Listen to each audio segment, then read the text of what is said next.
சிதம்பரம் நடராசர் கோவிலும் மனித உடம்பு ஒண்ணு. எது போல அந்த கோயிலில் இருக்கிற கொடிமரமும் மனிதனுடைய முதுகு தண்டு ஒண்ணு போல.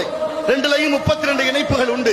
மனிதன் ஒரு நாளைக்கு விடக்கூடிய மூச்சு 21,600. அந்த கோயில்ல வேயப்பட்டிருக்கிற தங்க ஓடுகள் 21,600.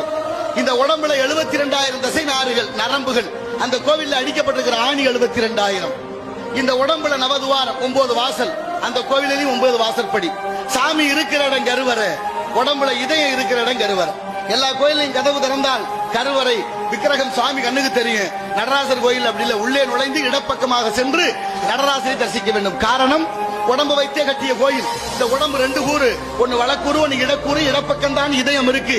இதயம் இருக்கிற இடத்துல தான் இறைவன் இருக்க வேண்டும் என்று எண்ணி அறிவியல் வளராத காலத்திலே கட்டப்பட்ட கோவில் சிதம்பரம் நடராசர் கோயில். இது